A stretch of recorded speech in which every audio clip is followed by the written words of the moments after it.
The birth of Athena represents one of the most extraordinary and symbolically rich episodes in Greek mythology.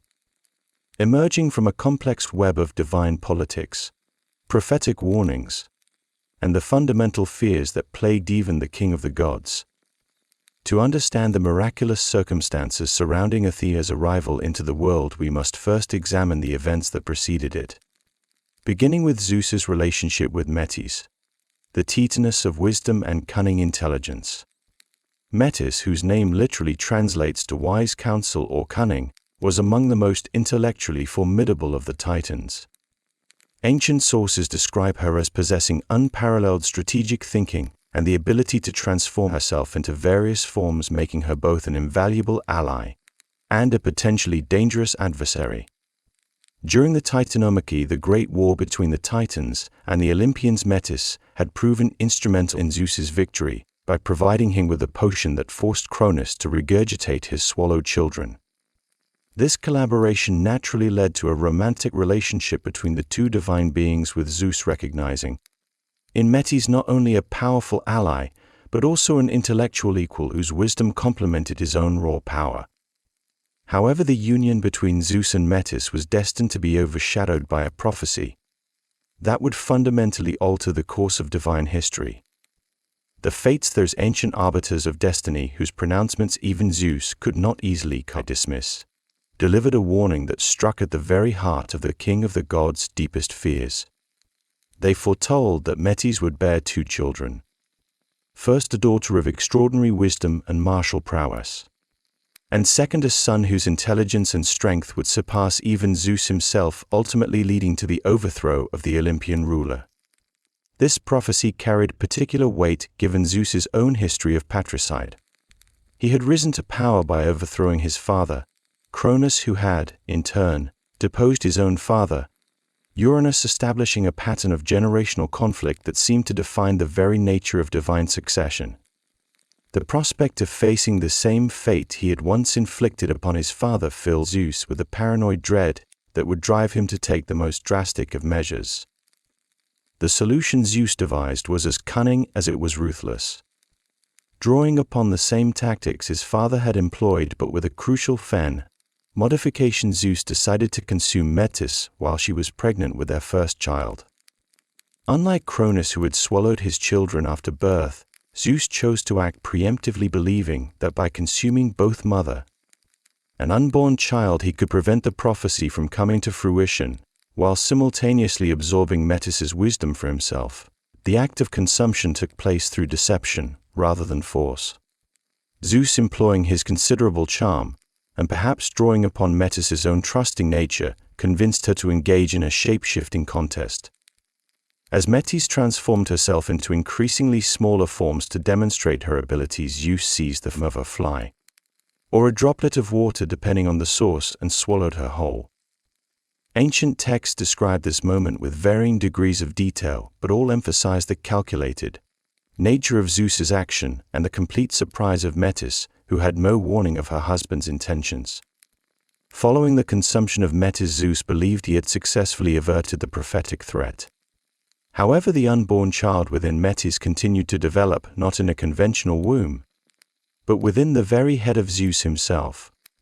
This unprecedented situation created a unique set of circumstances that would define not only Athena's birth, but also her fundamental nature and attributes. The child grew within Zeus's skull, nourished by the divine essence of both parents, and developing in the very seat of Zeus's consciousness and decision-making capacity. As the pregnancy progressed, Zeus began to experience increasingly severe headaches that no amount of divine power could alleviate. Ancient sources describe these pains as excruciating, with Zeus's head feeling as though it would split apart from the pressure building within. The pain became so unbearable that it began to affect his ability to rule and to make decisions, leading to concern among the other Olympian deities who witnessed their king's obvious distress.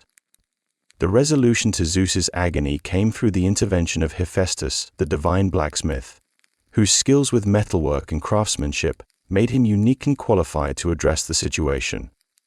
Different versions of the myth provide varying accounts of how Hephaestus became involved, with some suggesting that Zeus directly requested his assistance, while others indicate that Hephaestus offered his help after witnessing Zeus's suffering.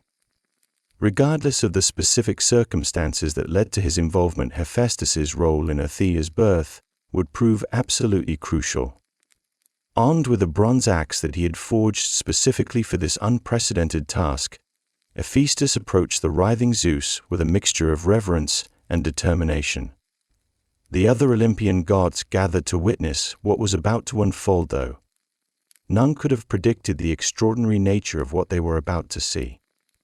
With a single, precise blow, Hephaestus struck Zeus's skull along the sagittal suture, the natural division line that runs from front to back across the top of the head. The moment the axe made contact, Zeus's skull split open with a sound that ancient sources describe as thunderous, reverberating across Mount Olympus and beyond. From this opening emerged not an infant requiring care and nurturing, but a fully grown goddess completely armed and ready for battle. Athena sprang forth wearing a gleaming bronze helmet that covered her dark hair, with a spear in her right hand and a shield bearing the aegis on her left arm. Her grey eyes, which would become one of her most distinctive features, blazed with intelligence and determination as she let out a war cry that shook the very foundations of the divine realm. The goddess who emerged from Zeus's head stood tall and imposing, her physical form reflecting the perfect combination of feminine grace and martial readiness. Her bronze armor fitted her perfectly, as though it had been crafted specifically for her divine form, while her weapons showed no signs of newness, but rather appeared to be extensions of her very being. The aegis, that mystical shield associated with both Zeus and, later, Athena herself, bore intricate designs that seemed to move and shift in the light, creating an almost hypnotic effect that would later prove useful in battle. The assembled gods stood in stunned silence as they beheld this unprecedented birth. Never before had a deity emerged fully formed and armed from another god's head, and the implications of what they were witnessing were not lost on the divine observers. Hephaestus himself stepped back in amazement, his bronze axe still in hand, as he contemplated the magnitude of what he had just accomplished. The tool that had split Zeus's skull showed no damage from its extraordinary use, but Hephaestus would forever after be associated with this miraculous birth. Zeus, meanwhile, experienced immediate relief from the crushing headaches that had plagued him. But this physical comfort was accompanied by a complex mix of emotions as he beheld his daughter. The prophecy that had driven him to such desperate measures had indeed been partially fulfilled, but in a way that exceeded even his expectations. Here stood not merely the wise daughter the fates had foretold, but a goddess whose very birth demonstrated a level of wisdom and strategic capability that surpassed conventional understanding.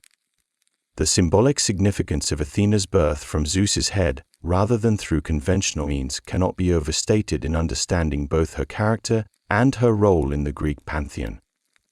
Ancient Greek thinkers recognized that this unusual origin story represented far more than simply a fantastical tale of divine birth. The emergence of wisdom directly from the seat of thought and decision suggested that Athena embodied not just intelligence, but specifically the type of wisdom that emerges from careful consideration, strategic planning, and rational thought processes. This birth myth also served to establish Athena's unique position among the Olympian deities. Unlike her siblings who'd been born through conventional means, Athena's emergence from Zeus's head created a special bond between father and daughter that would define their relationship throughout Greek mythology. She became in essence the physical manifestation of Zeus's own wisdom and strategic thinking, while simultaneously maintaining her independence as a distinct divine personality. The earliest literary treatment of Athena's birth appears in Hesiod's Theogony, composed in the 8th century BC, which provides the foundational account that later authors would build upon and modify. Hesiod's version emphasizes the prophetic element that drove Zeus to consume Metis, stating that the fates warned Zeus that Metis would bear children excelling in strength, and that the son would become king of gods and men.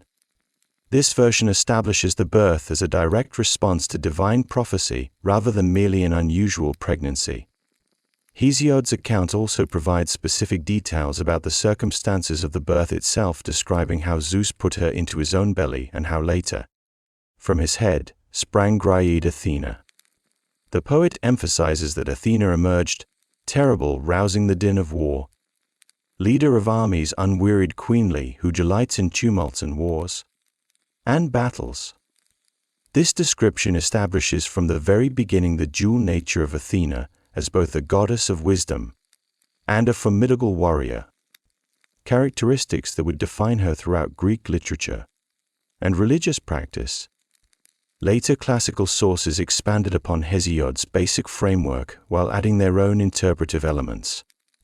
The 5th century BC poet Pindar, in his 7th Olympian Ode, provides a more detailed account of the actual birth scene, describing how Hephaestus split Zeus's head with his axe and how Athena leapt forth with a mighty shout. Pindar's version emphasizes the dramatic nature of the birth and its effect on the assembled gods, who were struck with amazement at the sight. Apollodorus, writing much later, in the 2nd century BC, provides what became the most complete version of the birth myth in his library. His account includes additional details about the prophecy concerning Metis's children and provides a more systematic explanation of the events leading up to the birth. Apollodorus emphasizes that Zeus swallowed Metis when she was about to give birth to Athena, suggesting that the timing was crucial to Zeus's plan to prevent the prophecy's fulfillment. The Roman poet Ovid, in his Metamorphoses, offers yet another perspective on the birth, focusing particularly on the transformation aspect that was central to his work's theme. Ovid's version emphasizes how Metis's shape-shifting abilities were ultimately used against her by Zeus, and how the birth itself represented a kind of metamorphosis from the conventional understanding of divine reproduction to something entirely unprecedented. These various literary treatments of Athena's birth reveal how the myth evolved and was reinterpreted by different authors and time periods while maintaining its core elements: the prophetic warning, Zeus's consumption of Metis, and the extraordinary birth from Zeus's head. Each version added layers of meaning and interpretation that reflected the values and concerns of its particular historical context, while contributing to the rich tapestry of understanding surrounding this foundational myth. The birth of Athena thus represents not merely the arrival of another Olympian deity, but the emergence of a goddess whose very origin story encapsulates the complex relationship between wisdom, power, and divine authority that would characterize her role throughout Greek mythology and religious practice. The goddess who emerged fully armed from Zeus's head possessed the unique combination of divine attributes that would distinguish her from all other Olympian deities. Athena's domains encompassed wisdom in its most practical and strategic forms, warfare conducted through intelligence, rather than brute force, and the skilled craftsmanship that transformed raw materials into objects of beauty and utility. These interconnected spheres of influence reflected not merely random assignments of divine responsibility, but a coherent worldview that valued the application of intelligence to practical problems and the elevation of human civilization through thoughtful innovation. Athena's wisdom, known in Greek as Sophia, differed fundamentally from other forms of divine knowledge found in the pantheon. While Apollo possessed prophetic wisdom that revealed future events, and while the Muses inspired artistic and poetic creativity, Athena's wisdom manifested as practical intelligence applied to real-world challenges. Her Sophia encompassed strategic thinking, problem-solving abilities, and the capacity to see connections and patterns that escaped others. This wisdom was not abstract or theoretical, but actively engaged with the material world, seeking to improve conditions for both gods and mortals through intelligent intervention and guidance. Ancient sources consistently emphasize that Athena's wisdom was inherited directly from her mother Metis, whose very name embodied cunning intelligence and strategic thinking. However, Athena's wisdom transcended even that of her mother by combining Metis's strategic capabilities with the authority and power derived from her birth from Zeus's head. This unique origin meant that Athena's wisdom carried the weight of divine kingship while maintaining the flexibility and creativity associated with feminine intelligence in Greek thought. The practical applications of Athena's wisdom were visible across multiple domains of human activity. In matters of governance, she served as counselor to heroes and kings, providing strategic advice that balanced immediate needs with long-term consequences. Her guidance typically focused on achieving objectives through intelligent planning rather than direct confrontation, demonstrating a preference for solutions that minimized unnecessary conflict while maximizing beneficial outcomes. This approach to problem-solving became a defining characteristic of Athenian political culture, which prided itself on reason, debate, and strategic thinking in both domestic and foreign affairs. Athena's role as a goddess of warfare represented perhaps the most distinctive aspect of her divine portfolio, particularly when contrasted with her half-brother Ares, who embodied the chaotic and destructive aspects of military conflict. Where Ares reveled in the bloodshed and fury of battle, delighting in violence for its own sake, Athena approached warfare as a strategic endeavor requiring careful planning, disciplined execution, and clear objectives. Her warfare was defensive, rather than aggressive, protective rather than predatory, and always conducted with specific goals in mind, rather than mere destruction. The distinction between Athena and Ares's approaches to warfare reflected broader Greek attitudes toward military conflict and its proper conduct.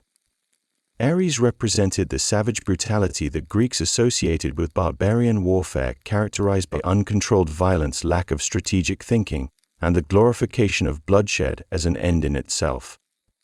This type of warfare was seen as destructive to civilization and contrary to Greek values of moderation and rational thought. Ares was often portrayed as cowardly when faced with organized resistance, retreating when his initial fury failed to achieve quick victory. Athena, by contrast, embodied the Greek ideal of warfare as a necessary tool for protecting civilization and maintaining justice. Her military interventions were typically defensive in nature, aimed at protecting cities, heroes, or principles rather than conquering territory or inflicting suffering. When she did engage in offensive operations, they were carefully planned, campaigns with specific strategic objectives conducted with discipline and restraint.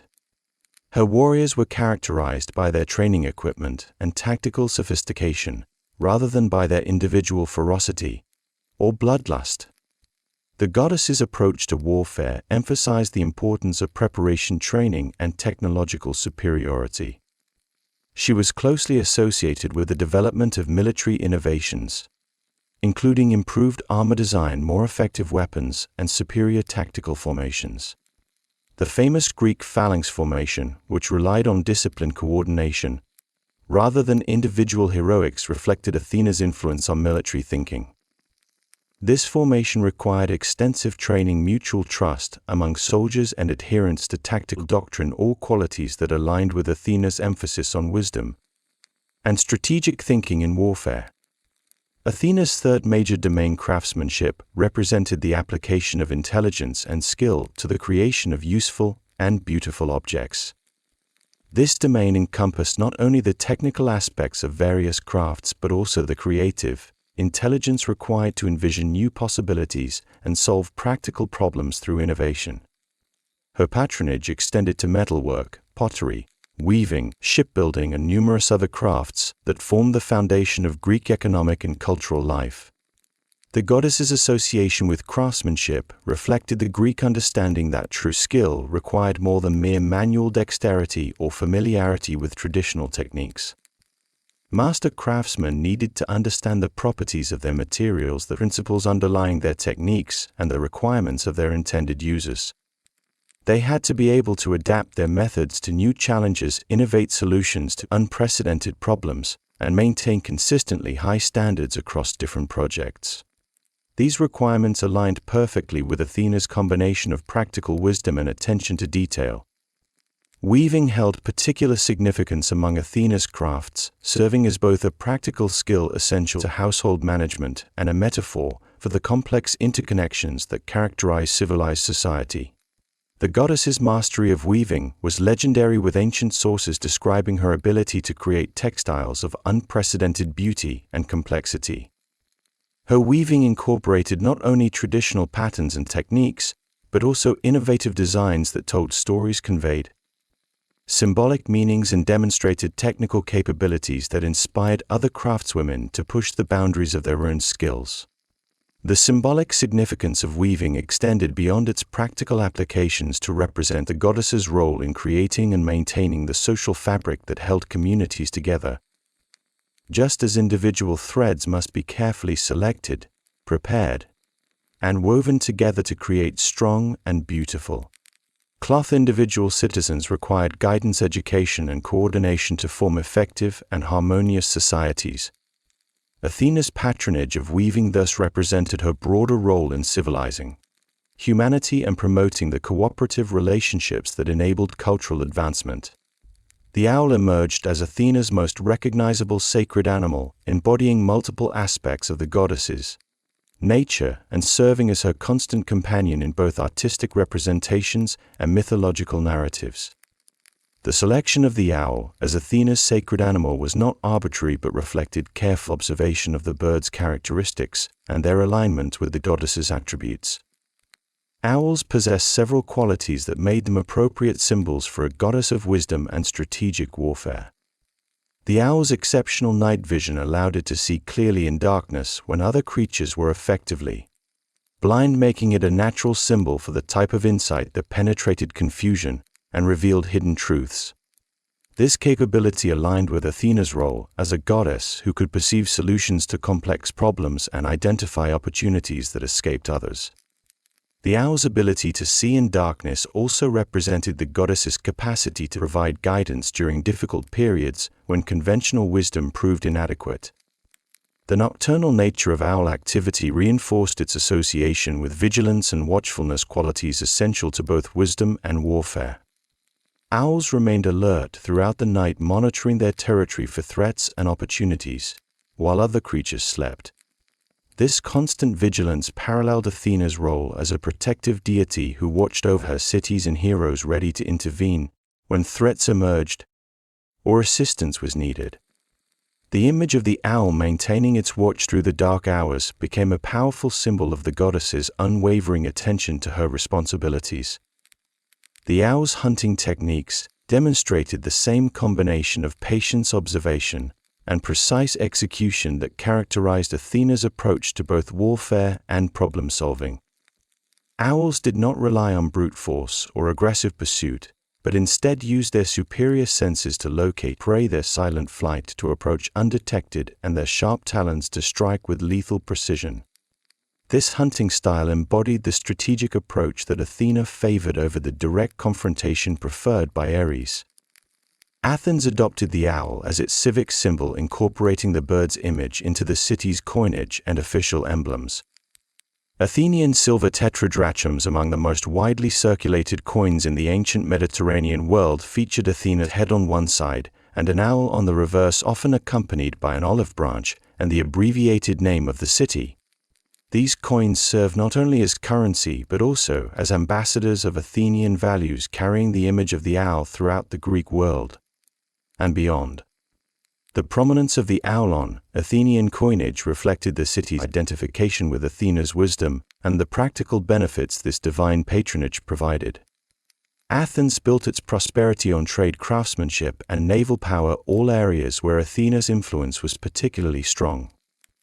The city's silver mines at Laurium provided the raw material for its coinage, while Athenian craftsmen transformed this silver into coins of consistent weight and purity that became trusted throughout the Mediterranean. The owl's presence on these coins served as a guarantee of Athenian reliability and skill. The olive tree represented Athena's most significant gift to humanity and served as the primary symbol of her beneficial influence on human civilization. The mythological account of how Athens received its name centers on a contest between Athena and Poseidon, with each deity offering a gift to the city's inhabitants. Poseidon struck the ground with his trident and produced a spring of water, but the water proved to be salty and therefore unsuitable for drinking or irrigation. Athena, demonstrating her characteristic foresight and practical wisdom, struck the ground with her spear and caused the first olive tree to grow. The citizens of the Proto-Athenian settlement recognized immediately that Athena's gift possessed far greater value than Poseidon's spring. The olive tree provided multiple benefits that would sustain and enrich human life for generations. Its fruit could be eaten fresh or preserved, providing a reliable food source that could be stored for long periods without spoiling. The oil extracted from olives served numerous purposes, including cooking, lighting, personal hygiene, and religious rituals. Olive wood proved excellent for construction and tool-making, while the tree's leaves could be used for medicinal purposes and as animal fodder. The olive tree's symbolic significance extended far beyond its practical utility to represent the fundamental principles that Athena embodied. The tree's longevity, with individual specimens living for hundreds or even thousands of years, symbolized the enduring nature of wisdom and the long-term benefits of thoughtful planning. Unlike crops that required annual replanting, olive trees represented investment in the future, requiring initial patience and care, but providing returns for many generations. The olive branch became universally recognized as a symbol of peace, reflecting Athena's preference for resolving conflicts through negotiation and strategic thinking rather than violence. The association between olives and peace was not merely symbolic but reflected practical realities of ancient Mediterranean life. Olive cultivation required long-term stability and security, as the trees took several years to mature and produce fruit. Communities that invested in olive groves were demonstrating their commitment to peaceful coexistence and their confidence in their ability to maintain control over their territory. Olive oil played a crucial role in Greek religious practices, serving as an offering to the gods and as a medium for various ritual activities.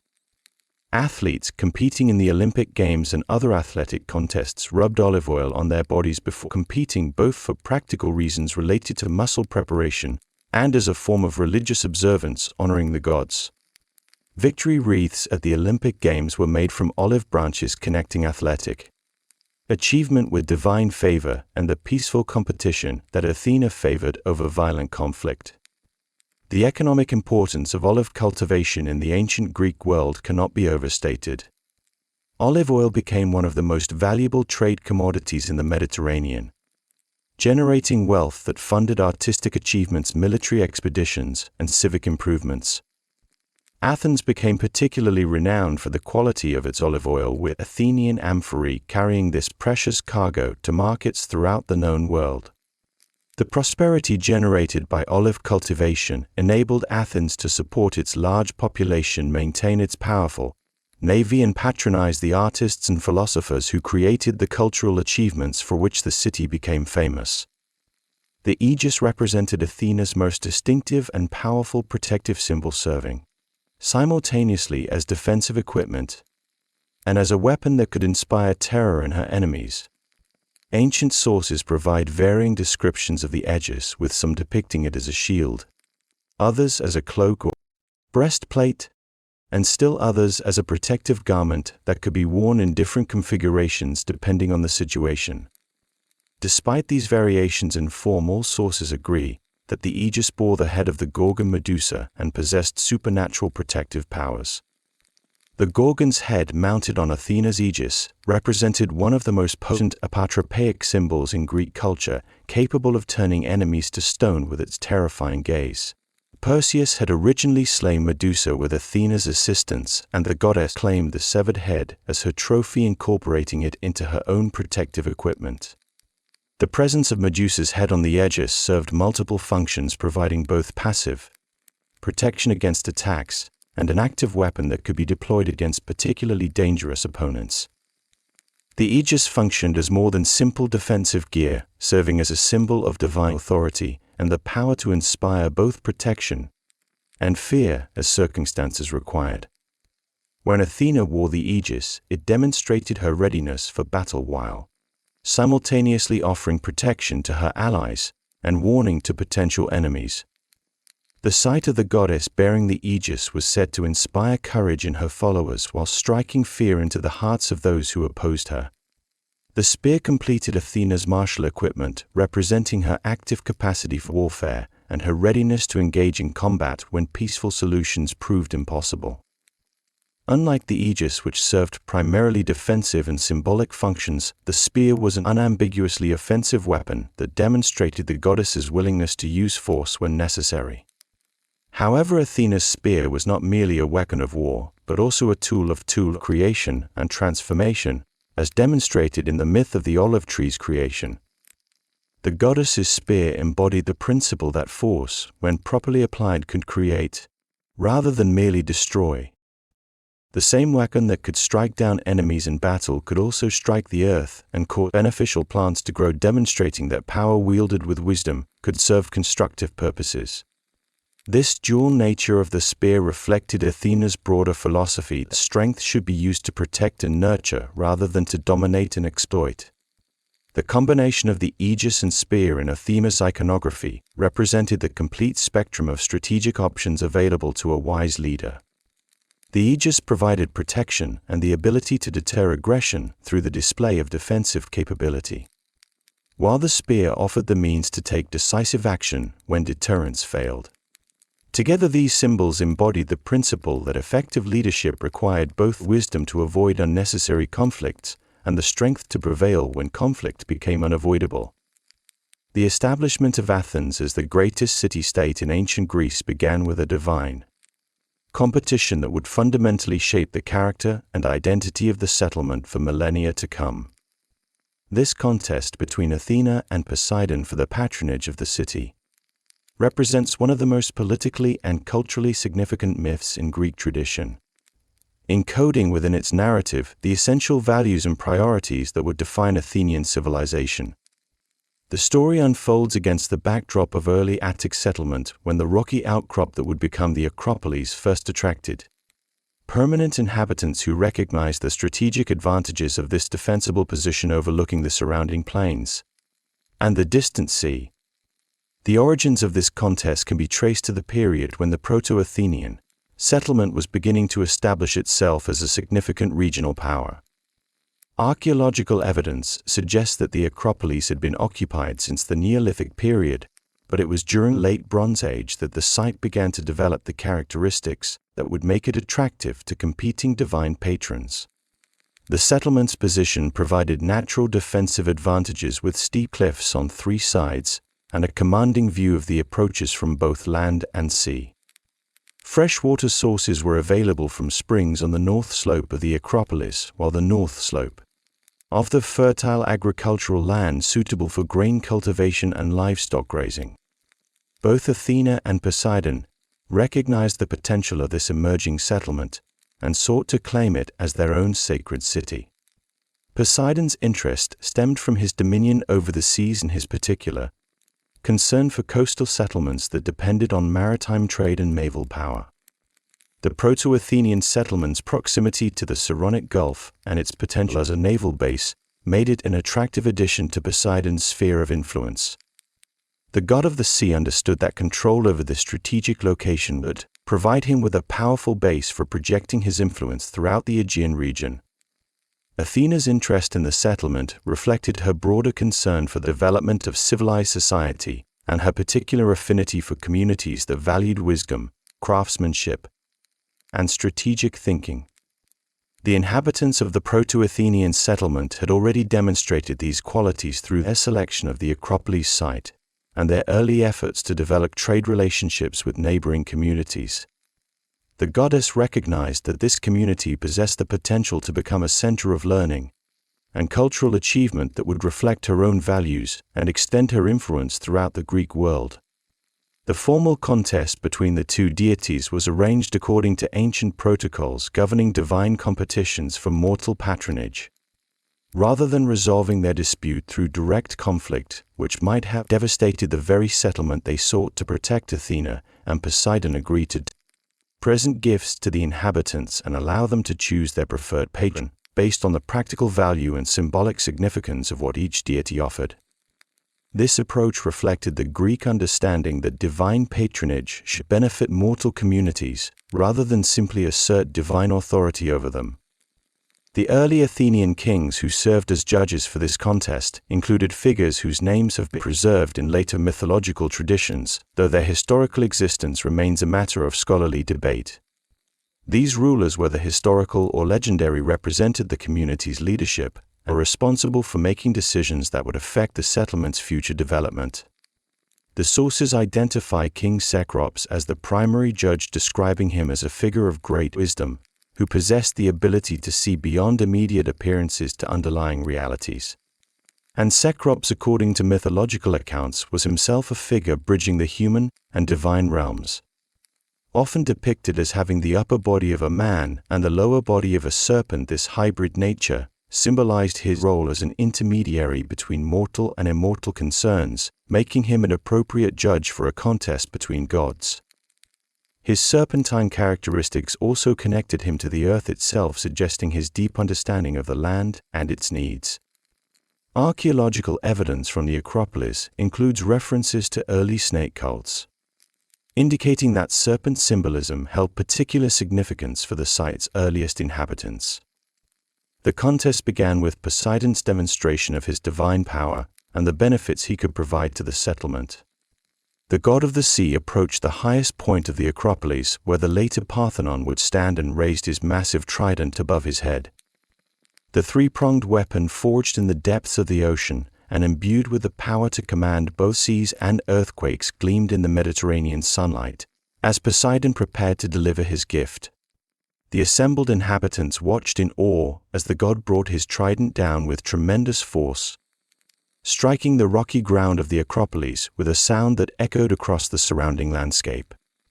The impact of Poseidon's trident created a dramatic fissure in the limestone bedrock, from which immediately began to flow a spring of clear water. The sight of water emerging from solid rock on the highest point of the Acropolis amazed observers, who understood that access to reliable water sources was essential for any permanent settlement. The spring bubbled forth with considerable force, creating a pool that reflected the sky and demonstrated Poseidon's ability to bring the life-giving properties of water to even the most unlikely locations. However, as the initial excitement subsided, the practical limitations of Poseidon's gift became apparent. The water that flowed from the god's spring carried the distinctive taste and smell of seawater, making it unsuitable for drinking, cooking, or irrigation. While the spring represented an impressive display of divine power, its practical utility was severely limited. The salt water could not sustain human life or support agricultural activities, and its presence on the Acropolis served more as a monument to Poseidon's strength than as a genuine benefit to the community. The creation of the saltwater spring, nevertheless, carried significant symbolic meaning that the assembled judges could not ignore. Poseidon's gift represented his promise to make the settlement a great maritime power, with access to the wealth and influence that came from controlling sea trade routes. The salt water symbolized the connection between the hilltop settlement and the vast network of Mediterranean commerce, suggesting that under Poseidon's patronage the city would develop into a major naval and commercial center. The god's gift implied that the inhabitants would become skilled sailors and traders, bringing exotic goods and foreign wealth to their rocky stronghold. The saltwater spring also represented Poseidon's volatile and unpredictable nature, reflecting both the opportunities and dangers associated with maritime life. The sea could provide tremendous wealth through trade and fishing, but it could also bring devastating storms, enemy fleets, and the constant uncertainty that characterized life dependent on maritime activities. Poseidon's gift thus embodied both promise and warning, offering greatness at the cost of perpetual risk and instability. When Athena's turn arrived to present her gift, the goddess approached the same spot where Poseidon had struck the ground. But her demeanor differed markedly from the dramatic display of raw power that had characterized her rival's presentation.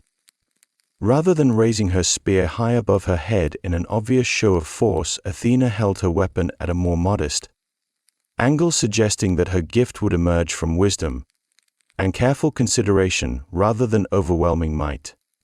The goddess's gray eyes surveyed the assembled crowd with an expression of thoughtful assessment, as though she were evaluating not just the immediate situation but the long-term needs and potential of the community. Athena's strike against the Acropolis rock was delivered with precision rather than overwhelming force, her spear point finding exactly the right spot to achieve her intended result. The sound of her weapon's striking stone was sharp and clean, lacking the thunderous reverberations that had accompanied Poseidon's display, but carrying its own note of authority and purpose. From the point where her spear touched the ground, there immediately began to grow something unprecedented in the experience of the assembled observers. The first olive tree emerged from the rocky soil of the Acropolis with a speed that defied natural processes while maintaining the organic beauty of normal plant growth. The tree's roots spread quickly through the limestone bedrock, finding purchase in crevices, drawing sustenance from sources invisible to mortal eyes. Its trunk rose straight and strong, developing the gnarled bark that would become familiar to generations of olive cultivators. The branches spread in a pleasing pattern, providing both strength and beauty, while the bore Mediterranean light in an ever-shifting play of color and shadow. As the tree reached full maturity within moments of its creation, it began to bear fruit that would become Athens' most valuable resource. The olives that appeared on Athena's tree displayed perfect ripeness, their color ranging from deep green to rich purple-black depending on their place in the light. The fruit hung in abundant clusters, promising not just immediate sustenance, but ongoing productivity for years to come. The sight of a fully grown, fruit-bearing olive tree, where moments before there had been only bare rock, demonstrated divine power channeled toward practical. The assembled judges and observers recognized at once the superior value of Athena's gift compared to Poseidon's saltwater spring. The olive tree provided sustenance, light, wealth benefits immediate and long-term. Its fruit could be eaten fresh or preserved, its oil used in cooking, lighting, hygiene, and sacred ritual. Olive wood served artisans and builders alike, while the tree's very presence symbolized renewal and peace. The gift embodied Athena's wisdom applied to genuine human needs. Where Poseidon's spring displayed power for its own sake, Athena's olive tree showed foresight, purpose, and care. Her gift demonstrated understanding of what the community truly required for long-term prosperity, a promise of growth through stability, cooperation. The tree's longevity symbolized the enduring nature of wisdom and the strength that comes from patient cultivation. Unlike crops that perish yearly, the olive endured, rewarding those who planned for the generations to come. Its peaceful cultivation contrasted sharply with the violent uncertainty of Poseidon's seas. Olive groves required tending, care, and defense, fostering unity rather than conquest. Neighbors cooperated, shared tools and labor, protected one another's harvests, and passed knowledge between families. The decision that followed reflected the democratic spirit that would later define Athens itself.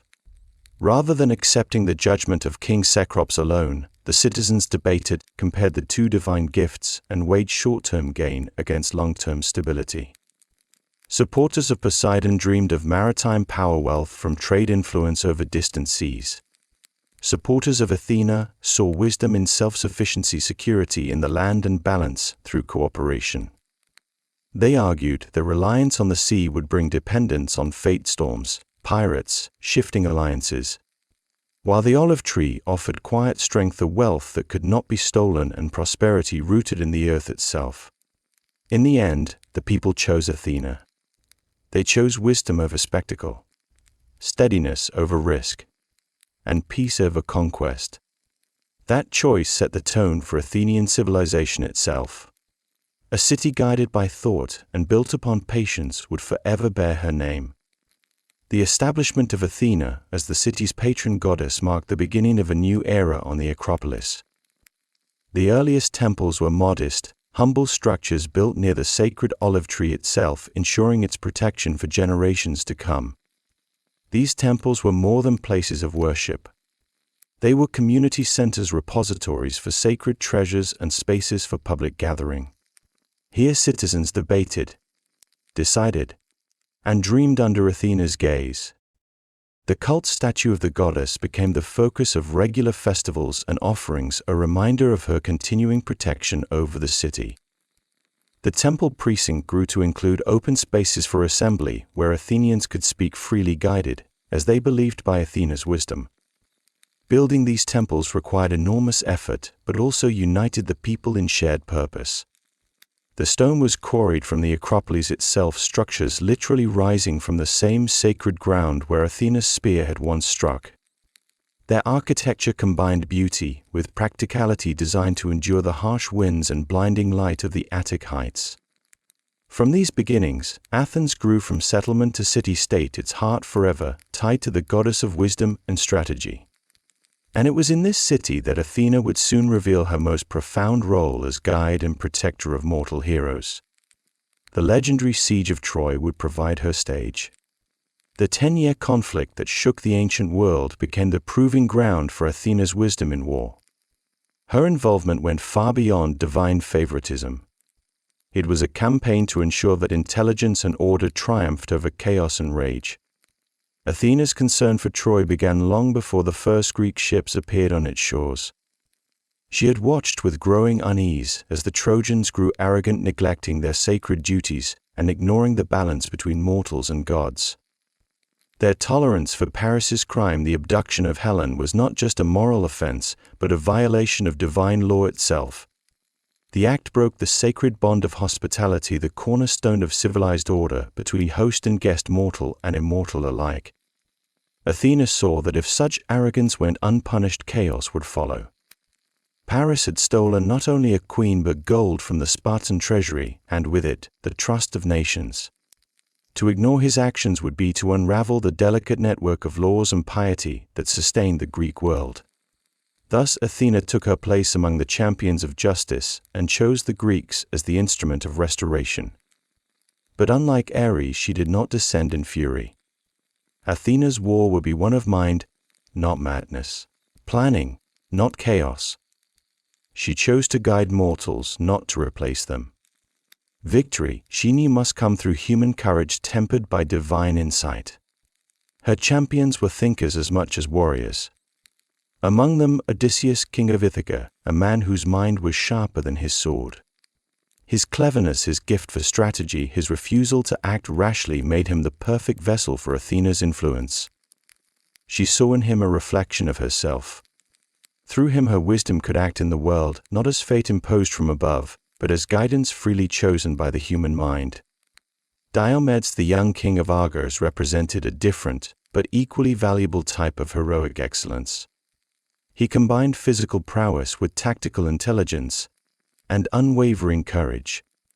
Unlike many of his contemporaries who relied on brute strength and ferocity in battle, Diomedes understood warfare as a coordinated effort requiring discipline, planning, adaptation to changing circumstances.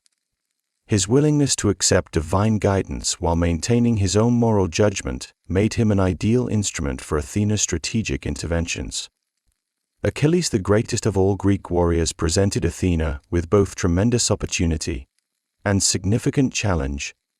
His unmatched combat ability and divine parentage made him capable of feats no mortal could achieve, but his volatile temperament and blinding pride required careful management to keep his power from turning destructive. Athena's relationship with Achilles demonstrated her skill in working with difficult personalities, channeling their force toward purpose, not chaos. The siege of Troy unfolded as a vast campaign, military, diplomatic, and divine, testing every facet of Athena's strategy. The city's formidable defenses, walls built by Apollo and Poseidon, made direct assault nearly impossible. The Trojan army, led by noble Hector and supported by allies from across Asia Minor, possessed numbers and skill to hold the line. Athena's early interventions focused on empowering her champions, enhancing their clarity, timing, and coordination, rather than brute force. Her influence was subtle but decisive. She lent mortals insight without enslaving them to her will.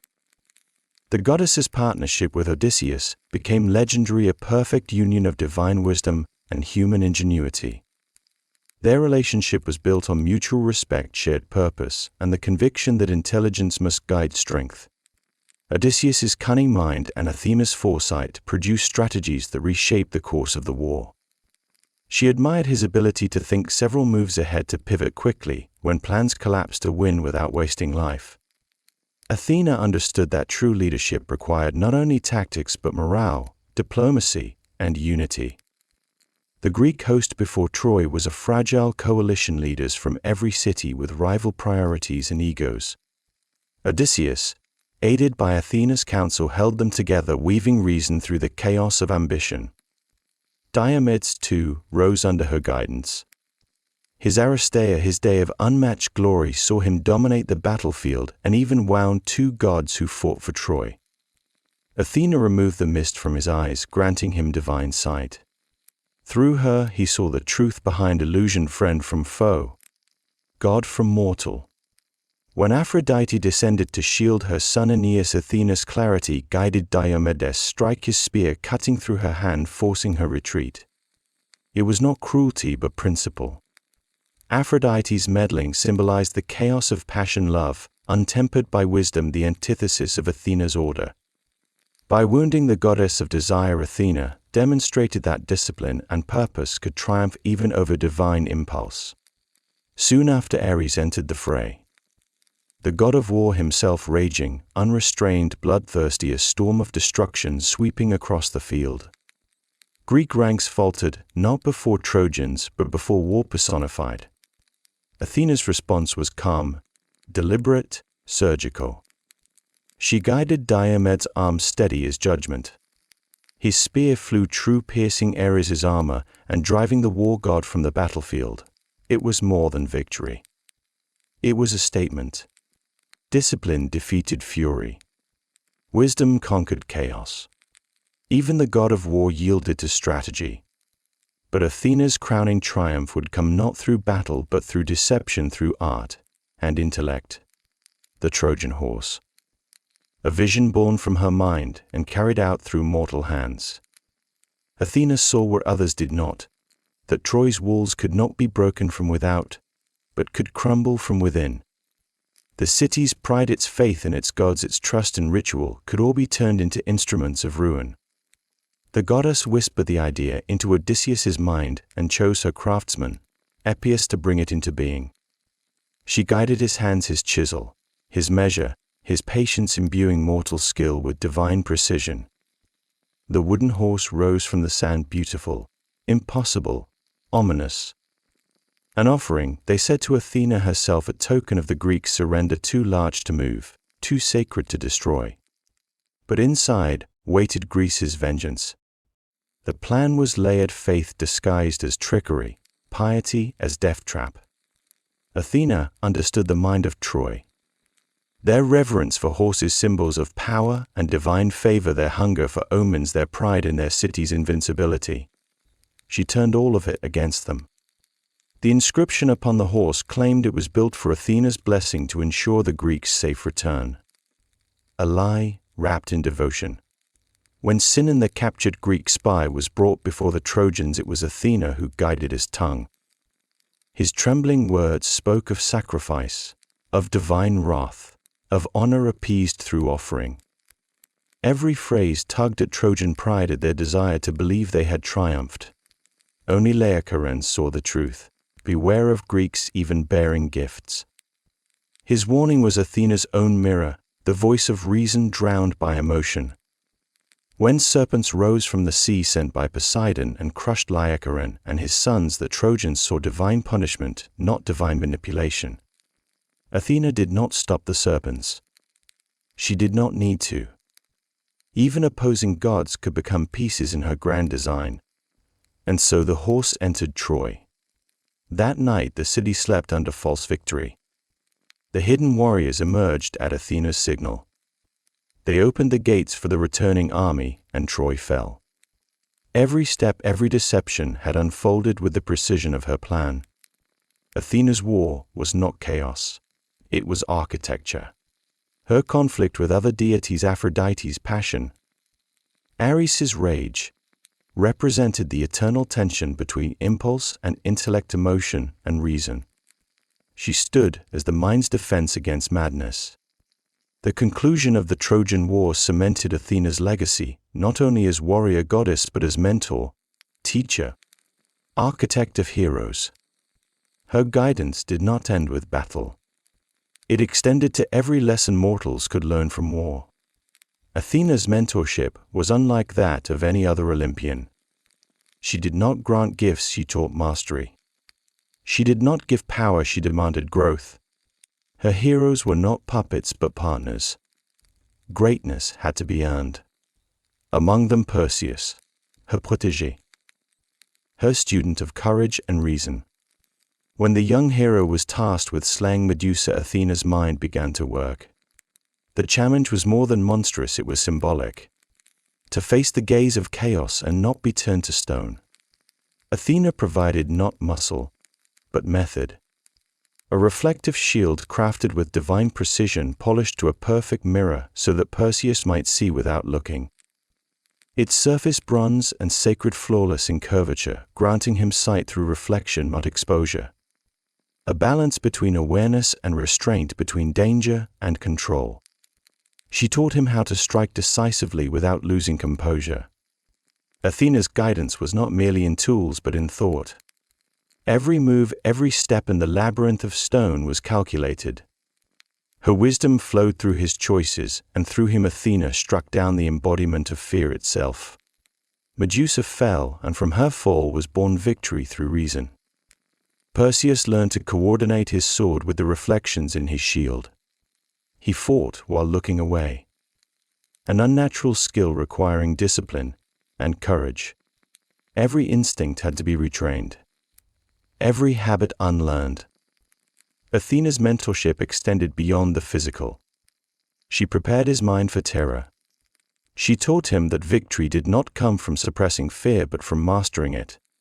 Fear could sharpen awareness, refine movement, make precision divine. Through her Perseus learned stillness, meditation, focus, calm, even before the face of death. Athena knew that panic meant death, and so she gave him discipline instead. She told him of Medusa's sisters Steno and Euryale, immortal beings who could not be slain. Every route of escape, every minute of timing was calculated. Perseus would strike and flee before vengeance awoke. Athena even taught him how to use the Gorgon's head not only as proof of victory, but as a weapon, a warning, a tool of justice. Its eyes still deadly, its power untamed. Thus Perseus became her model student. Her first true hero of mind and method. His triumph was not raw courage, but courage refined by reason. Athena's pattern of mentorship was now complete. Practical aid, strategic counsel, and psychological preparation.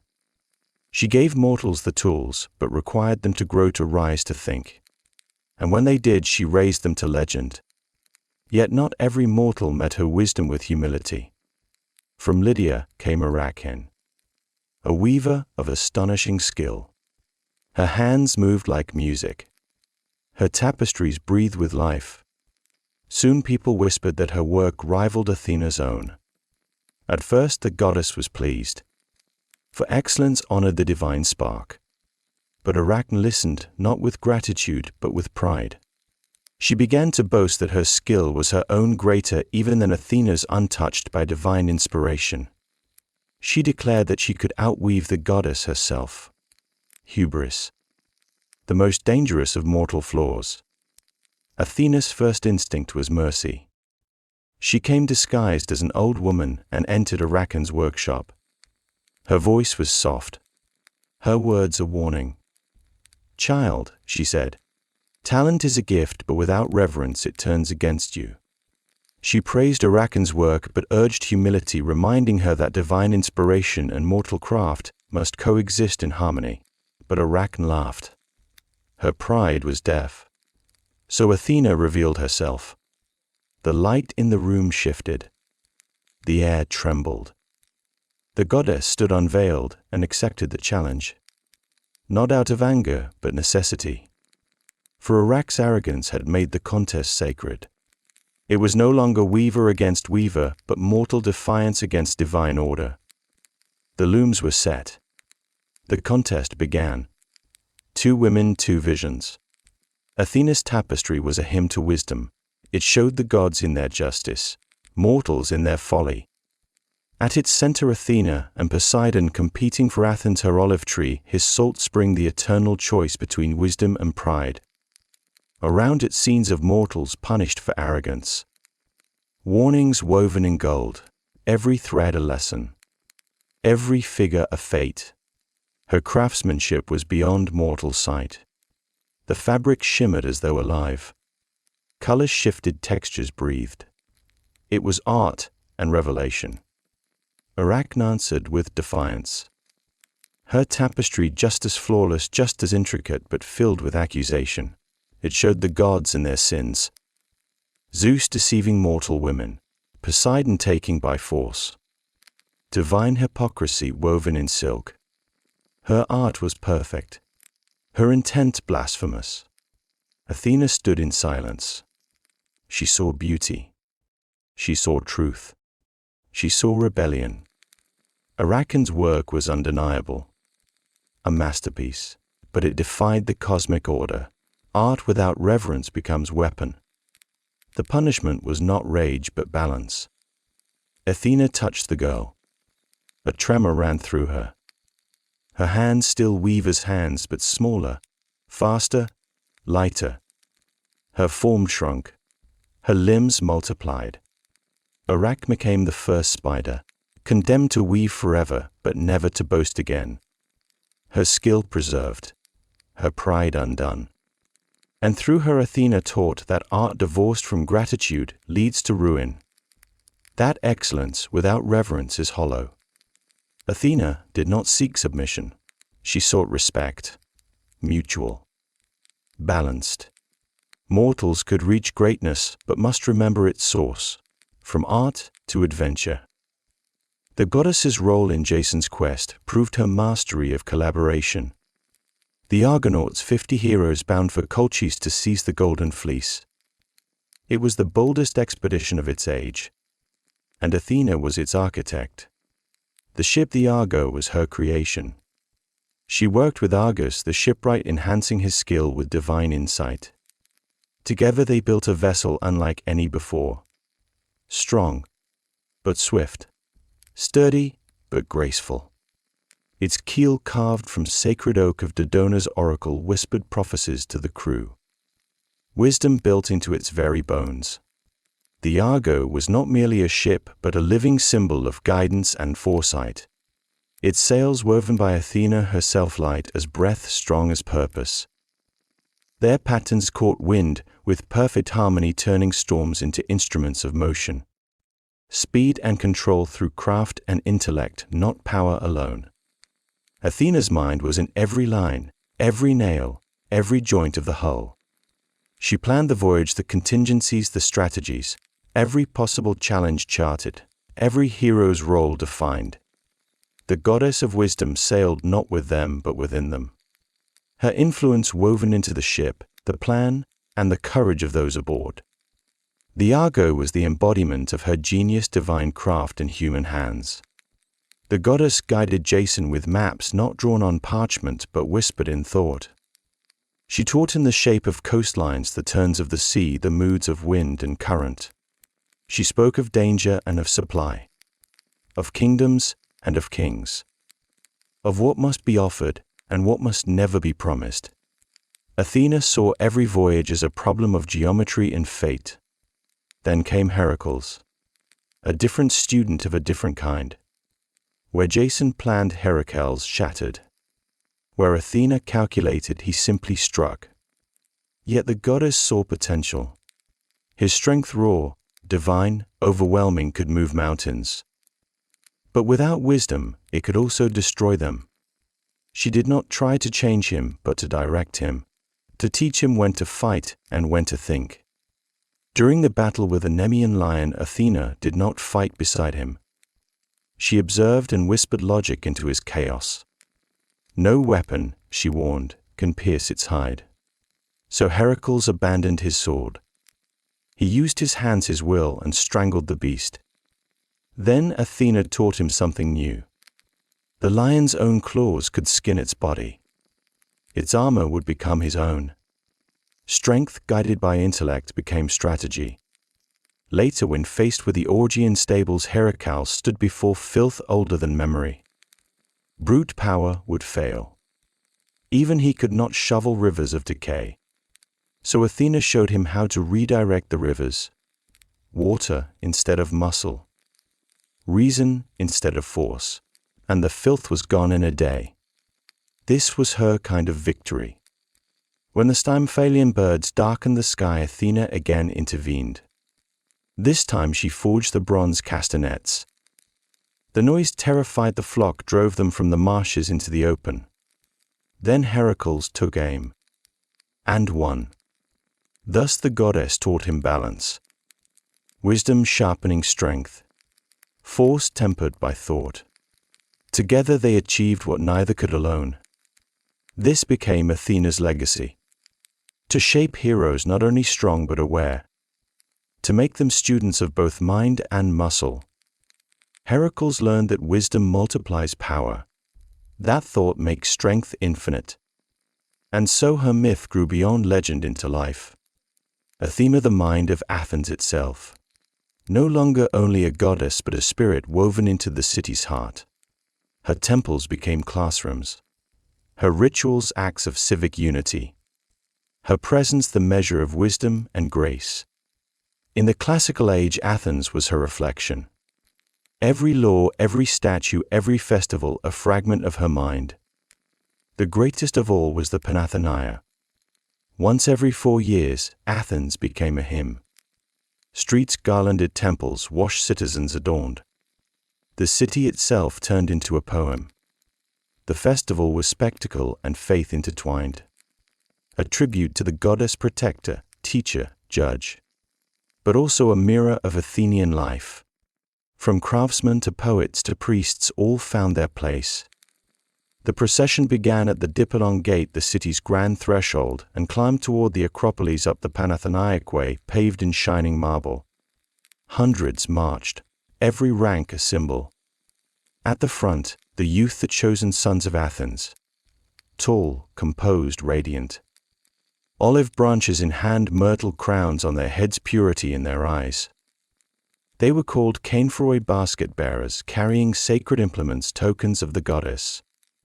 Their presence a promise. Athens would endure through them. Behind them the craftsmen, potters bearing amphorae, smiths lifting bronze and silver, weavers displaying fabric taught by Athena's own hand. Each trade honored its patroness. Then came the animals adorned with ribbons, cattle, goats, sheep, the finest of each kind. Their beauty, their symmetry, their freedom from flaw, all offered as symbols of perfection. Ahead of them music. Flutes, lyres, drums interwoven with chorus. Songs older than memory rose through the marble streets. Every beat matched a step, every note a prayer. And then the moment of offering, the peplos. Athena's robe, woven for 4 years by the city's most skilled hands. 12 by 18 feet, dyed in deep saffron, glowing like dawn. Every thread a tribute, every pattern a story. At its center, Athena's birth from Zeus's head in thunder and light, and her triumph in the Gigantomachy, where wisdom defeated chaos. The borders filled with geometry and myth in equal measure. Colors shimmered like sunlight through silk. Figures moved as if alive. When the peplos was carried, it was not simply shown but revealed. Mounted on a wheeled frame, it rose above the crowd, billowing like a golden sail. A symbol of the city's faith, of its intellect, of its unity. The procession moved slowly with reverence and awe. Priests, engineers, and attendants guided the great textile through the streets, each step a rhythm, each turn a ritual. And finally the sacred garment reached the Parthenon to clothe the statue of the goddess in divine light. But not all who served Athena were warriors or priests. Some were children, the Arrephoroi. Chosen from noble families, girls of 7 to 11, selected for grace, purity, and lineage. They lived upon the Acropolis for a year, near the heart of the goddess's power. Their service a quiet mystery. They wove and embroidered the sacred peplos, learning the divine craft. Their families gained honor, but also bore cost, for the girls' lives were given to ritual. They lived in seclusion within sacred quarters, a blend of luxury and silence. Their fingers threading gold and saffron kept alive a tradition older than history. their laughter soft as prayer, their task holy and precise. The goddess watched through marble eyes as they worked, each thread a promise renewed. Their work was both duty and lesson, each thread a memory passed on, each pattern a bridge from one generation to the next. Through their weaving, Athena's craft was reborn again and again. But not all was seen by daylight. There was the Arrephoroi, a ritual of silence and shadow, a night ceremony shrouded in secrecy, its meaning lost to time. 2 girls chosen from the Arrephoroi descended beneath the Acropolis. They carried covered baskets, their contents unknown. Even they could not speak of it. Through an underground passage cut deep into limestone they walked alone with the goddess. The path led downward toward a hidden shrine of Aphrodite on the northern slope. The walls cold and close, their footsteps echoing in the dark.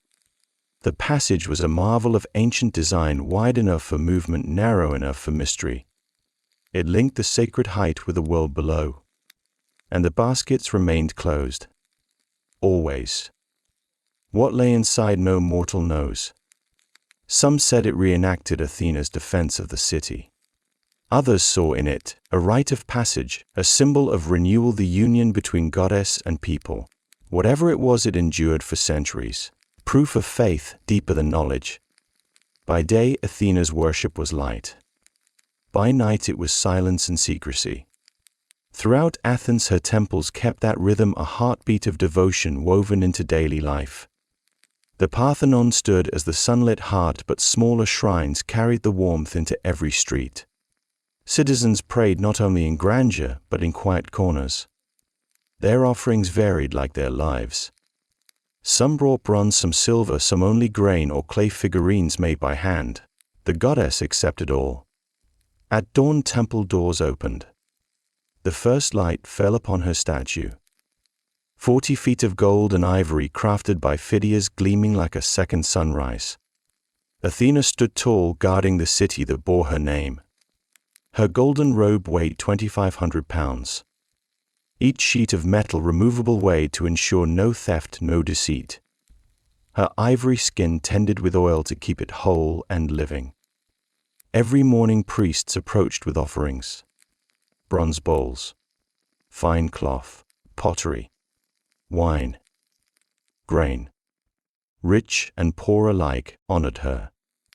The records meticulous, every gift noted, every coin accounted for.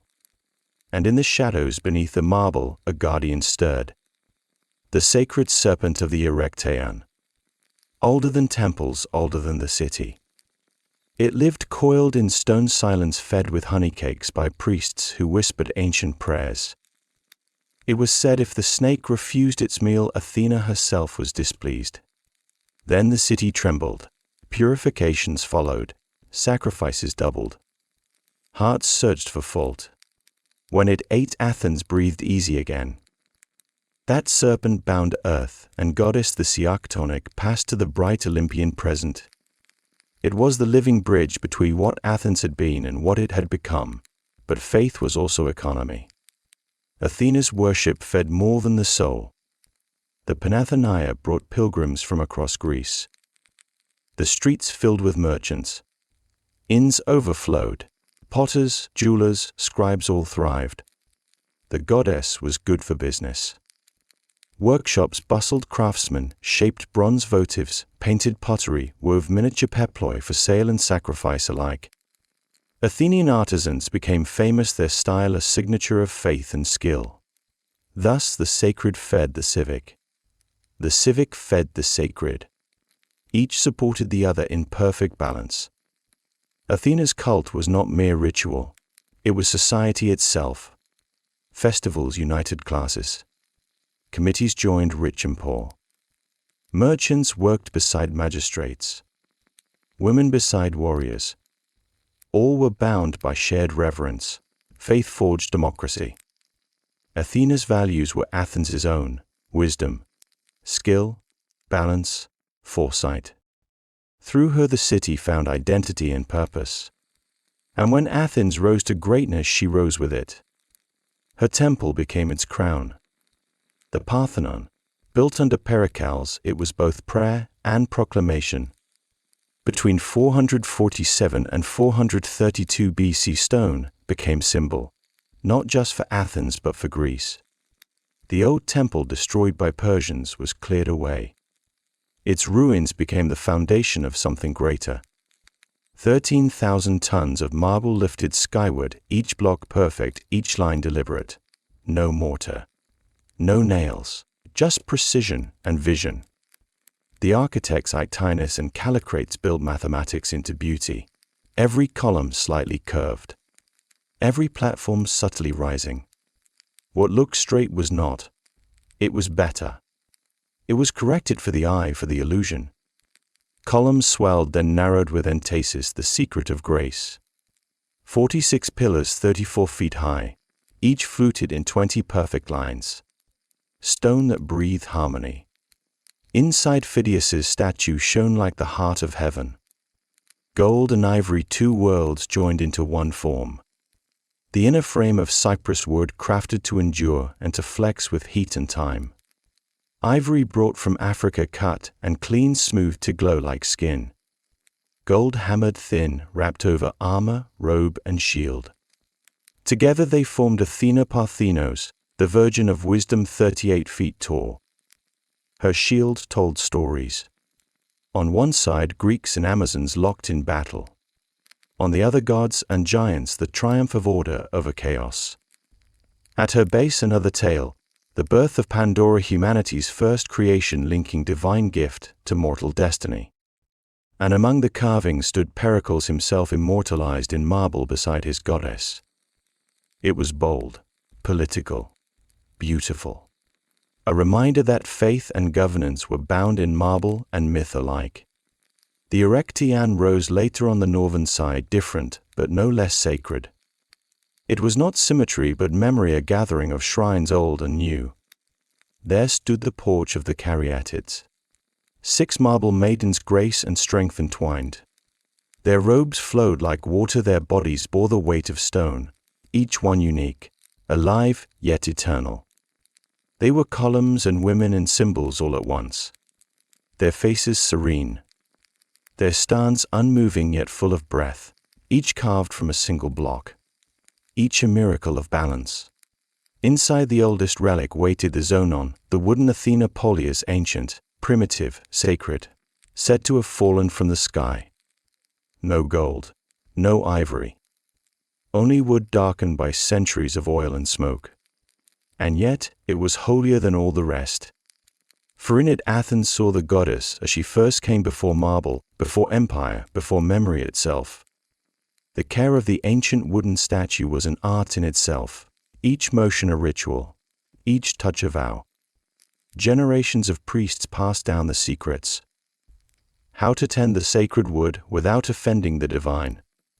How to preserve without profaning. The statue wore robes woven anew each cycle of seasons.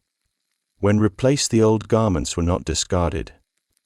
They became relics, holy remnants, gifts to the worthy. And there within the Arachne the sacred serpent lived, a reminder that even the goddess of reason was born of earth. The serpent linked the bright Athena to the dark soil, to the oldest fears and faiths. Its chamber, small, cool, hidden, was built for reverence and care. Priests brought honey cakes, spoke to it, softly waited for signs. If it ate, the city prospered. If it refused, Athens trembled. This creature was the breath of the underworld folded into the temple of light. Nearby grew the olive tree, Athena's tree, her gift and proof of victory in the contest with Poseidon.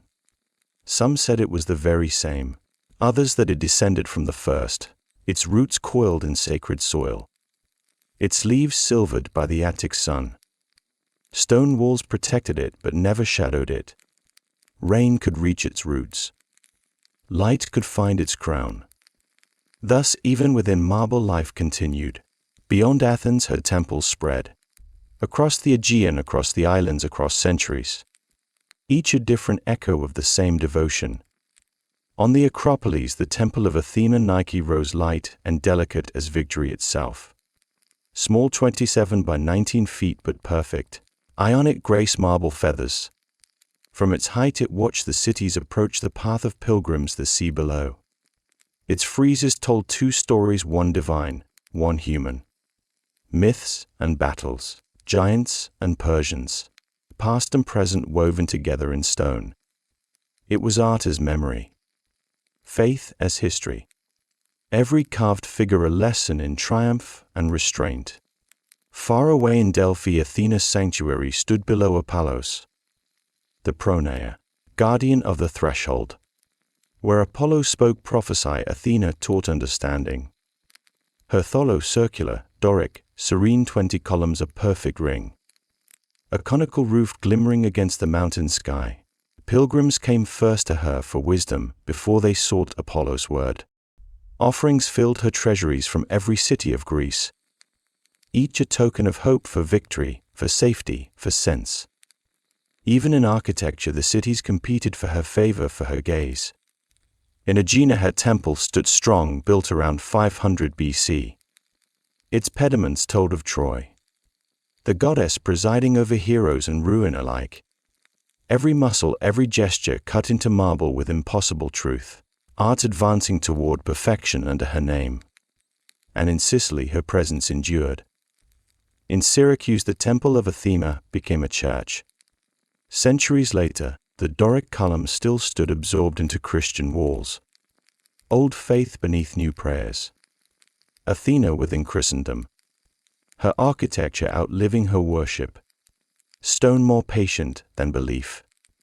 As ages passed her meaning changed but never vanished. In Athens thought replaced ritual. The philosophers took up her mantle. They saw in her calm intelligence a symbol of the mind itself. Athena became reason. No longer only protector, but principle. The pre-Socratics saw in her order the pattern of nature. Plato saw in her birth the mind of the cosmos. In the Timaeus he wrote of a divine craftsman shaping the world by number and measure. Athena was that wisdom made manifest. She was the intelligence within creation, the law behind the stars, the harmony of form and motion. From Zeus's head she sprang as reason from mind, the perfect metaphor for a rational universe. The demiurge designed the world. Athena gave it coherence. Through her the cosmos became knowable. Through thought the divine became visible. Plato made her eternal. Then came the Critias. Another vision, another Athens. A mythic city guided by the goddess against the pride of Atlantis. She had chosen Attica for its balance, its temper, its natural wisdom. There her people lived as philosopher warriors, calm in thought, precise in deed. They fought with mind and discipline, not rage. A model society born of divine reason. Justice, not ambition. Wisdom, not wealth. Plato saw in her Athens the blueprint for all governance. A city ruled by moderation, guided by knowledge. Athena's dual nature, wisdom and strategy, merged into the ideal citizen. For her to think was to act rightly. Aristotle continued the thought, but brought it down to earth. He found her not in stars, but in judgment. Athena became the symbol of Phronsi's practical wisdom. Not theory, but discernment. The wisdom to choose well. To act rightly in the moment. He saw in her counsel to heroes the model of reasoning under pressure. Odysseus deliberating. Diomedes weighing his aim, each guided by her balance. Courage between fear and folly. Wisdom between hesitation and haste. Athena was the golden mean. The steady hand between extremes. For Aristotle her mind was not abstract but humane. The art of living well. Even politics he shaped in her image. Government as balance. Democracy tempered by reason. Athens itself became her argument. A city of many voices united by thought. The Stoics took it further still. Athena became Logos, the divine reason that binds all things. Not just Athens but the universe lived by her mind. Cleanthes, Chrysippus, Zeno all saw her in every law of nature. Her birth from Zeus's head was the dawn of consciousness itself. She was the intellect of the cosmos thinking through us. Wisdom as existence. Reason as divinity. And through her humanity learned to understand itself. Her many acts showed how reason could touch the world. Not as cold abstraction, but as living guidance. A logic that healed, that built, that calmed. The Stoics saw her and recognized themselves. Self-control. Strategic thought. Calm under pressure. Athena embodied it all. No impulse. No rage. Only the clarity of thought before motion. Stoic teachers told her stories as lessons. They said the goddess teaches you to act within your power and to accept what lies beyond it. Epictetus spoke of 3 disciplines: desire, action, assent, and in each he saw her. The way she guided heroes was the way reason guides the soul. She never promised ease, only understanding. She did not remove obstacles, she revealed their logic. Her gifts were not miracles but tools. Foresight, skill, endurance. Preferred indifference, the Stoics called them. External goods useful, but not the source of virtue. Athena gave advantage, not salvation. She taught that goodness must be chosen, not granted. Marcus Aurelius, the emperor and philosopher, saw her hand in governance. Rational order, measured justice, duties done without anger, without vanity. Athena's wisdom became his mirror. Her calm, his ideal of rule. Then came the age of the Neoplatonists. They made her infinite, mind becoming cosmos. Plotinus in the 3rd century spoke of the One. From it flowed intellect, from intellect soul, from soul the world. Athena was intellect itself, the living pattern of all forms and ideas. She stood between unity and creation, born from the supreme as thought from silence. Her myths became metaphysics. Her birth symbolized intellect emerging from the unshaped. Every act of hers the descent of understanding into matter. Plotinus's Enneads, compiled around 300 CE, taught that the soul can return to that divine intellect. Through philosophy. Through purification. Through the work of thought. The hero's journey was the soul's journey. Athena, the higher mind leading it home. Each trial, each monster, a distortion of reason. Each victory, a moment of awakening. Her presence, the whisper of the divine within. Then came Proclus in the 5th century, the last great voice of Athens itself. He built a system where logic met liturgy. Philosophy and ritual became one path. Athena was both symbol and power. She could be invoked, not only studied. Her crafts became models for the soul's transformation, to shape thought as she shaped art, to weave ideas as she wove armor. Her birth became the eternal moment where intellect pours from unity into consciousness, outside time, beyond change, fully armed, fully knowing. Athena did not learn. She was knowledge. And so the philosophers sought to awaken that same completeness within themselves. Damascius, last head of the academy before Justinian closed it in 529 CE, took these visions further. He saw in every myth a code. Athena, the mind's ascent to truth. Her myths, metaphors for reason guiding spirit through matter. Her battles, the mind's resistance to ignorance. Her counsel, the inner dialogue of wisdom. Through her souls learned to see themselves as divine. And when philosophy spread, her image went with it. To the Arabs, to the monks, to the scholars of Europe. Her spirit moved through centuries.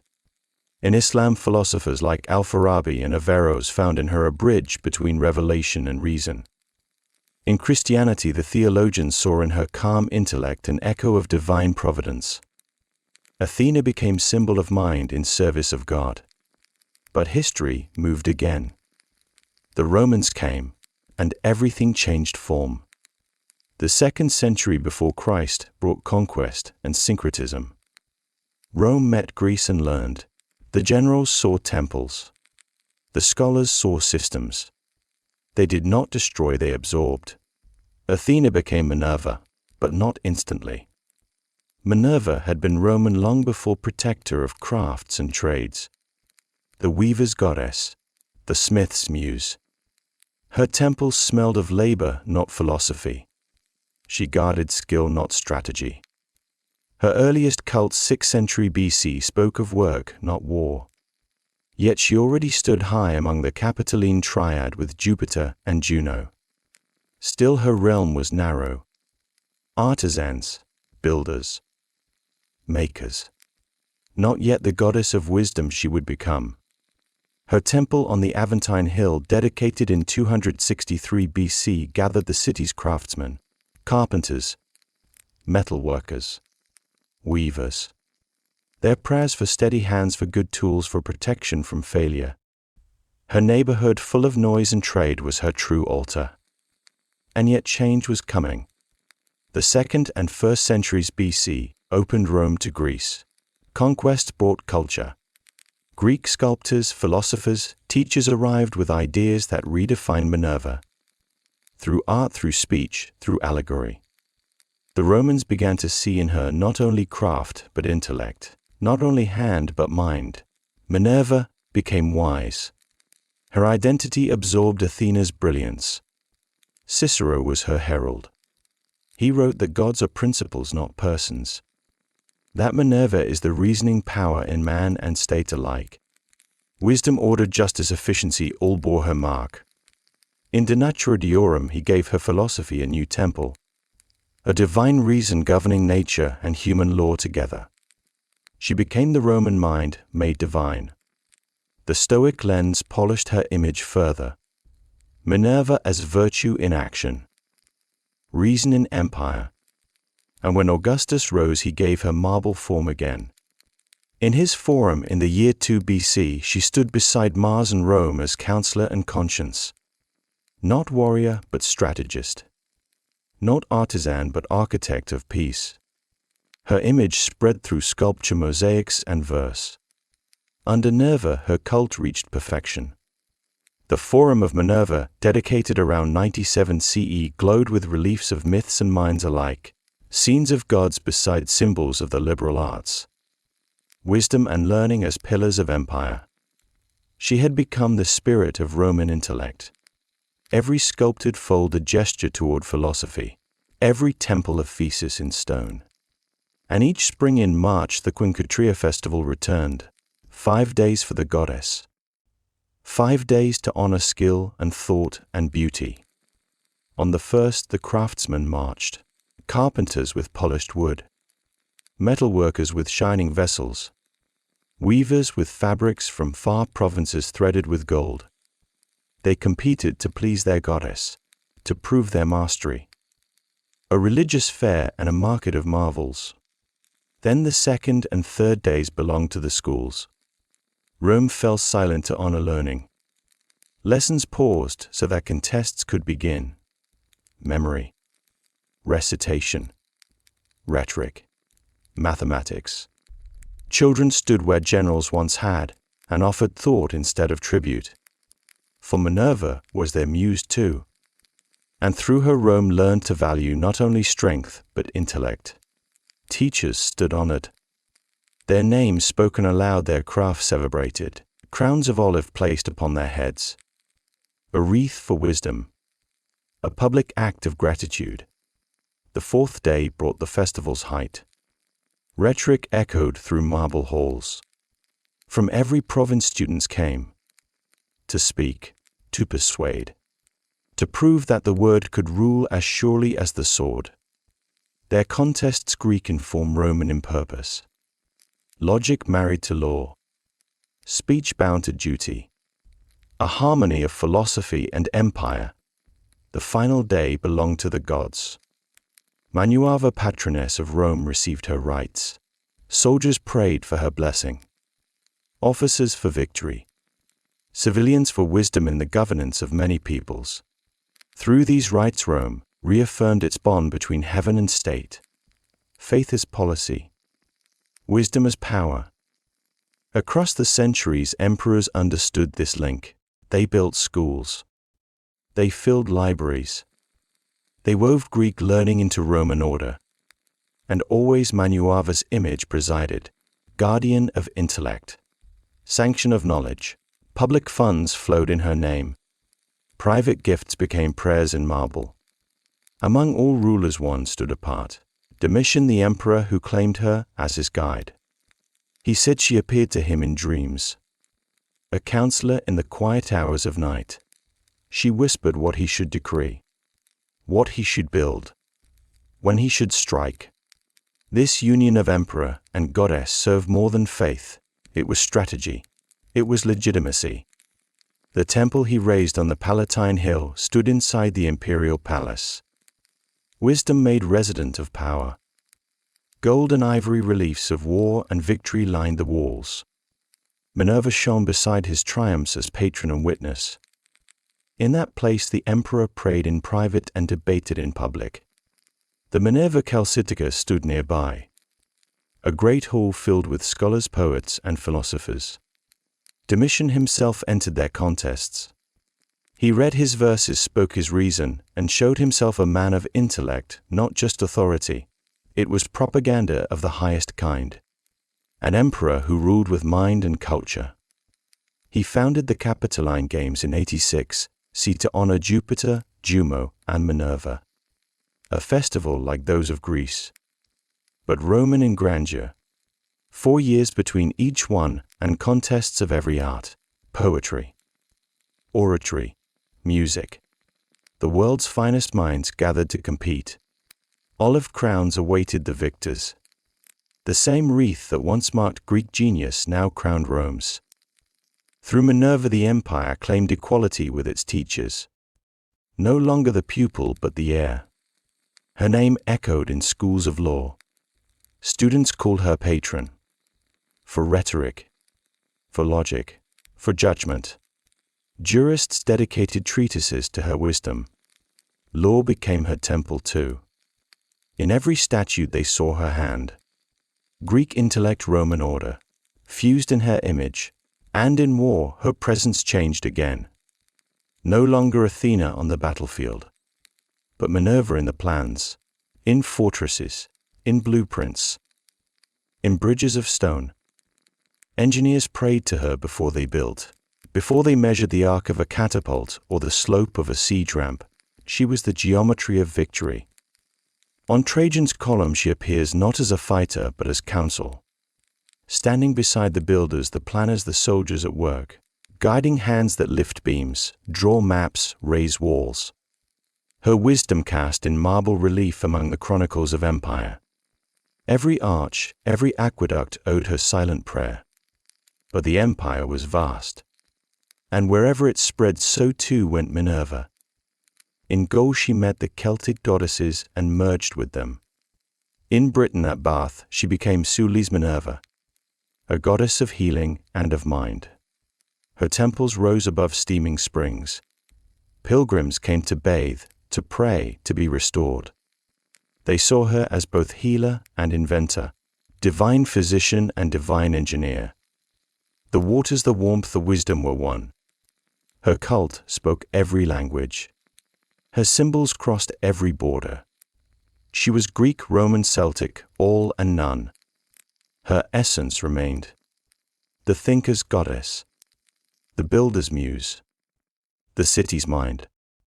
And so Athena, reborn as Minerva, survived. The empire fell, but her image did not. Her olive branch, her spear, her calm, they lingered in stone and story, through 1,000 years of change. And then the light returned. The Renaissance rediscovered her. 14th century, 15th.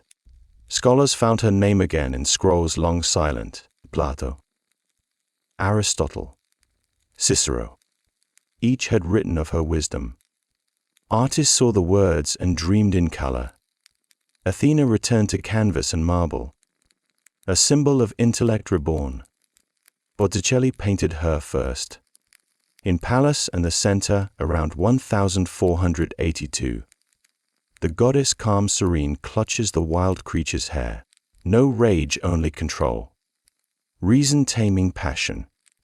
her armor ornate not violent, gold filigree instead of scars, wisdom's strength made beautiful. Olive branches frame the scene, peace in place of conquest. Behind her, the Tuscan hills, the Mediterranean light, the new Athens of Florence, a warning and a promise for rival cities. Then came Mantegna in 1502, his Minerva expelling the vices, an allegory of vision, a courtly sermon in paint. Mantegna's vision was moral battle turned to art.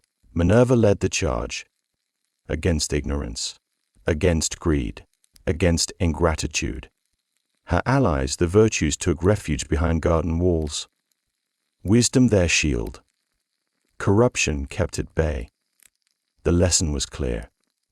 Classical myth reborn as Renaissance conscience. Stone and brush teaching ethics as once temples had. Architecture, too, joined the sermon. In Urbino, the ducal palace rose under Federico da Montefeltro's rule. On its facade sculpted reliefs of Minerva and the liberal arts, all gazing down from marble heights. Their message that wisdom and rule must walk together. That Urbino could be the new Athens. Soon the Renaissance invented a new language for symbols, the emblem books. Andrea Alciato printed the first in 1531. A library of meaning. A guide to ancient thought for modern minds. Each image a code, the owl vigilance. The olive branch peace before war. Athena signs made portable. They spread into palaces, into cities, into state halls. Every patron wishing to appear learned called upon her symbols. Versailles was no exception. Louis XIV, the Sun King, placed her high among his painted heavens. In the Salon de la Guerre, Charles Lebrun showed her beside the king as counselor, as guardian. She planned his victories, guided his hand. Reason behind glory, wisdom behind might. It was propaganda, but brilliant. A goddess of strategy blessing a mortal king who claimed the same virtues. From Athens to Paris the image endured, but the world was changing again. The 18th century broke its own idols. Revolution claimed her next. Athena, the goddess of reason, became a symbol for liberty. Across the ocean the Americans chose her signs, the owl for wisdom, the olive branch for peace. Their great seal, adopted in 1782, joined both beneath the eagle's wings. Greek symbols for a new republic. No monarchy. No Zeus. Only reason and law. In France they went further. Minerva appeared on coins, on documents, on the altars of the New Age. Jacques Louis David painted her into revolutionary myth. The goddess of wisdom made patron of the people. Temples of reason rose where churches once stood. Actresses dressed as Minerva received homage from citizens in Roman robes. Music, speeches, oaths, all in her name. Philosophy became faith. But zeal cannot replace belief. The pageantry faded. The idea remained. The 19th century looked backward again with spades and brushes and found her. Archaeology opened the earth. Athens was unearthed. The Acropolis, freed from later ruins, revealed her stones again. The Parthenon stood clearer than for 1,000 years. And Lord Elgin took her marbles away. Between 1801 and 1812 they sailed to London. Praise and outrage followed. Who owns beauty? Who guards the past? The questions echo still. Yet those sculptures gave Europe eyes. Artists saw what genius looked like. They studied the balance of form, the harmony of motion. The Parthenon became not ruin but revelation. Its metopes battles between men and monsters. Its frieze a city in procession. Its pediments birth and contest of Athena herself. Myth in perfect geometry. And then the dreamers dug deeper. Schliemann at Troy in the 1870s claimed to find the city of Homer. He was reckless but inspired. He said this was where Athena had favored the Greeks, where myth and dust became one story. Soon the American excavations at the Agora found the city beneath the city. Shops, shrines, altars, offices. Everyday Athens woven with her worship. Religion and commerce side by side. A living mosaic of sacred and civic life. These discoveries changed art and architecture alike. Europe built in marble again. Columns reclaimed their rhythm, proportions their logic. The Greek revival was born. Across the Atlantic, America followed. The capital rose in Washington like a new Parthenon. Liberty on its dome wore Minerva's helmet. Stars for her crest, an eagle in place of her owl. Below in the rotunda Constantina Brumidi painted her again. Athena beside Washington and the founding fathers. A republic crowned by reason. And as centuries turned, a new voice rose in her name. Women claimed her too. They saw in her strength their own reflection. A mind that rivaled gods. A will that shaped nations. Yet her myths were tangled. Feminist scholars read her anew. Elizabeth Cady Stanton in The Woman's Bible spoke of Athena as proof that wisdom need not be male. But she saw, too, the chains. The goddess born from Zeus's head served his order, punished women who defied men, patriarchal symbol in divine disguise.